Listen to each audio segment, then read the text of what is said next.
Hi guys, it's Sarah here at Midwife Your Garden again, and it is a gorgeous day, the very last day of April, and so I wanted to talk about the things that I will be planting either today or in the next week or so, because there are a ton of things that you can be putting in the garden at this time of year. This is a very typical time of year for sort of main season things in my area. I am in a zone 5B, 6A in Upper Illinois, in the Chicagoland area.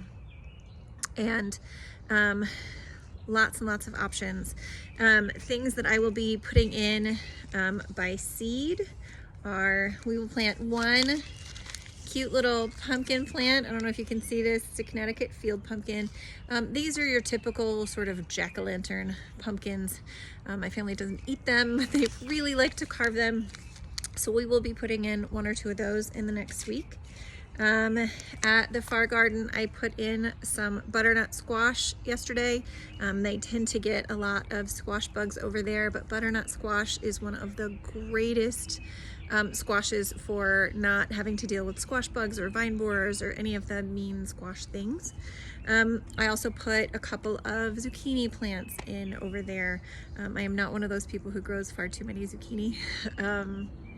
I only like it for a few things, so I don't grow too many.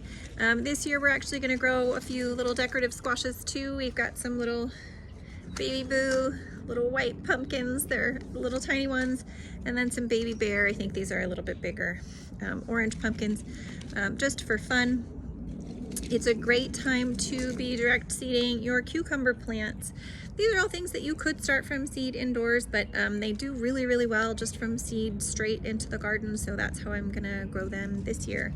Another thing you can easily grow just from seed straight into the garden, but I have chosen to put, to do some starts on this year, are bean plants. Now I grow beans for dried beans, so these are a Cherokee black bean whole bean, and I will grow them for the actual beans to make dried beans, black beans. These were only planted a week and a half ago, and they are huge, but we do have bunnies around here who really like to eat all of the sprouts, and so I am going to try beans this year from plants instead of from seed, and see if I can get them to survive. We have all of the really obvious stuff. We have just today put in some of our peppers. So our peppers have gone in. There will be more peppers, hot peppers, over at the other garden site. But here we just have sweet peppers in the yard, and I'm a really big dork, so we've put them in rainbow order. So we have 2 reds, 2 oranges, 2 yellows, and 2 that are just going to be for green. Other things that are in this bed, we've got some kohlrabi that are doing fantastic, some snapdragons that look lovely, and a few kale. The kale will probably just be for me to freeze dry and make into green powder for some smoothies. All of our brassicas still look amazing now that we have figured out to keep the dog out of that bed. So we have plenty of things that are already growing, but those aren't things that we're putting in now. So the peppers are something that we're putting in now. Tomatoes obviously are huge on people's list for things that are going to be put in soon. We have a ton of tomatoes that are going to be going in. This is a little bit excessive, but these are all of the plants that are going in. We have eggplant that we're gonna be getting in. We are gonna do some tomatillos this year for the first year. We've made green salsa out of green tomatoes in the past, and I don't love it. So we're gonna make green salsa properly from tomatillos this year. They are a fun little plant. If you've never grown them, stick around for the year and I will show you what those look like. Basil, we've got lots of basil out.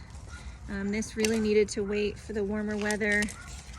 but now that it's here, we've got beautiful basil plants. Oh my God, guys, that smells so good.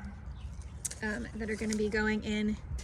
And then today's quick project, because I'm so excited about it, I got some flowers into the flower bed already, and then I thought, oh wait, I should bring you guys along and talk to you a little bit more about what we're doing in the flower bed. So my daughter really likes making bouquets and things, so we decided a few years ago to make a flower bed for her. And in the past, it's been a bit of a nightmare. The rabbits just like to chomp off the tops of every little sprouting flower. So we have put, in the past, we've put some zinnias in there and some wildflower seeds and some dahlias. This year we have more dahlias and more gladiola bulbs that I'm gonna put in there now. And then we put in some new flowers that we're using because we've heard good things about how they look with cut flowers. So these little starters are called celosia, I think. I'm not 100% sure how to say that. I'm calling them celosia. And these are supposed to make sort of tall, beautiful spikes, and they come in various colors. So this one obviously will be like a pinky. This one will be more of a yellow, and this one maybe will be like an orangey color. So I'm super excited about those. We have some straw flowers that are gonna go out. I don't know how to show you guys what those are gonna look like when they're all grown up, but this is what they look like now, not the tomato plants on the other side, pay no attention, but these little guys are straw flowers. Those do really, really well as dried flowers. So hoping that we can keep some of these beautiful things around all year long. And then we have a couple of what are called stalk. They're sort of a long, tall flower. I got those in white this year, so that again, just sort of as a filler flower. We will of course put in zinnias because they grow super, super well. We've got a couple of little sunflowers that have just sprouted, and kind of a ridiculous quantity, don't yell at me, of 4 o'clocks. They're just going in the flower bed. I know that they're like weeds and they grow and they're crazy, but they're also so pretty. They're not very good for cut flowers at all, but they're beautiful for climbing up my fence and making things pretty. So I'm gonna put some in. I've got some purple ones and a very beautiful blue colored one. So that's actually what I'm gonna be putting in today. Oh, and calendula. I have calendula, I swear. I don't know where I placed it in here, but I do have some calendula that will be in there too. I did put a few more of the snapdragons in the flower bed too, and then a few poppies. Now most of the poppies, I wasn't quite ready with the flower beds yet when I had poppies that were ready to go out. So a lot of poppies are just gonna be in our raised beds here.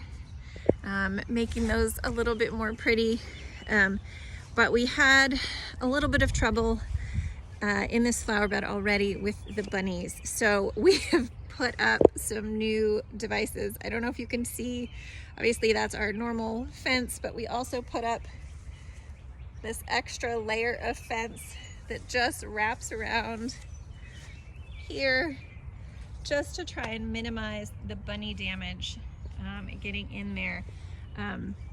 These are, yeah, they already ate the tops off of pretty much all of the poppies that I had in there.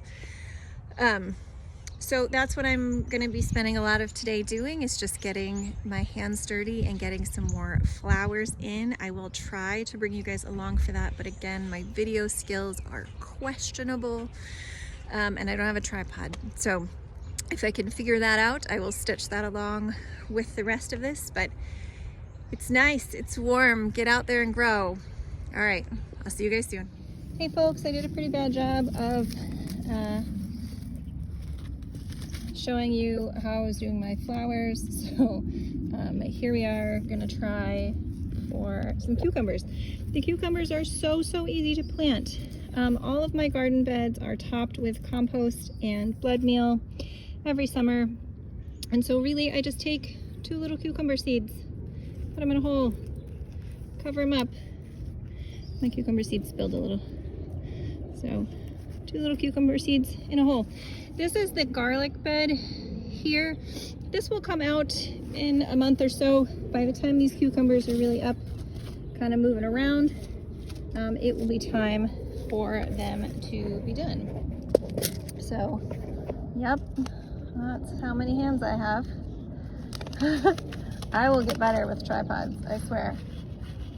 So I plant a few different kinds of cucumbers. I plant a lunchbox hybrid and then a Burby pickler. We like pickles in this house, so we do a lot with pickling. And then just every, I don't know, 6 inches or so, I just poke a little hole and in go the cucumber seeds. Do you see my little holes here? I plant at least 2 in each hole just to make sure I have decent germination, and then I'm supposed to thin them. But to be honest with you, I'm not sure how much thinning ever really happens. I want a couple more seeds. Let's just stick one more hole there. And then we cover them up. Now I will put a trellis on this corner of this bed. Right now I've got the trellises up for the peas, but I'll put one that's just sort of a little fence that goes along this side, and the cucumbers will just grow up that for the season. Now because this garlic is going to come out, and I really do like to use my beds wisely, in this corner over here I'm going to plant a pumpkin, probably right here in between my arugula and my garlic. I'm going to plant a pumpkin, and that pumpkin is going to go all over here. And last year I grew 3 or 4 pumpkins, and that was too many pumpkins. I got, I think, 12 pumpkins or something ridiculous like that, which for people who don't eat pumpkins, that was too many pumpkins. So I'm gonna plant it right here. They are heavy feeders, so if you don't have a really good soil or well amended, I do suggest adding some nitrogen or just a good all-purpose fertilizer, so Blood and Bone or something like that. But we have already amended the bed with that a couple of times for the garlic, and I'll probably do it one more time once we pull the garlic out. But for now, again, I'm just going to poke a hole, put a couple seeds in, and let them grow. Okay, having gone through all of the easy things, this last one isn't hard, but it's definitely different. We don't plant it just by planting a seed. We don't plant it by, you know, not doing anything exciting to the hole. And that's my tomatoes. My tomatoes have this trellis here that they are going to be clipped to as they start to grow, and they're going to get planted deep. So I have 2-foot deep raised beds. If you don't have anything this deep, but you have something a little bit longer, you can lay them on their side to plant them, but they will get roots out of however much stem you can bury. So this I would really like to bury up to here if I can. So I'm going to try and just dig a really deep hole here, and probably this would go better if I got my trowel out, but I did not, so I will probably get that for the rest of these. But I really just want to go as deep as I possibly can for these and really get them in there. Now these have been up potted once. I don't know if you can see that, but they're holding together really nicely, but it's not totally white, which means they're not root bound, which is fantastic. Now tomatoes also are really heavy feeders, so I actually have over here, I do have a little tray that I just filled up with some fertilizer. It's just a mix of blood meal and bone meal, and I'll put a good handful or 2 of that down in this hole just as deep as I can. And then here I'm gonna snip off this leaf and settle this in. That is not nearly deep enough. All right, let's keep going.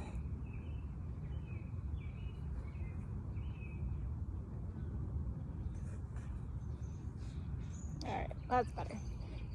And then we just backfill around there. But again, as much of that stem as we can get buried under that soil, and that will be a nice sturdy plant. All of those roots will help that hold into place, absorb water from deeper, so even when it gets really dry out, these tomatoes will do just fine. Now here at the home garden, I'm just planting ones that we will want for daily use. So I have 3 Sun Gold cherry tomatoes, 3 Super Sauce 100 cherry tomatoes, 2 Damsel, which is like a pink, just like sort of regular sized tomato, and then 2 Orange Wellington, because those are just my favorite fresh eating tomatoes. We are going to plant a few extra of those at the far garden with all the tomatoes that I typically use for sauces, because they just add some really nice flavor to those sauces. But I'm just going to keep doing this, and I will see you when it's all done. Thanks.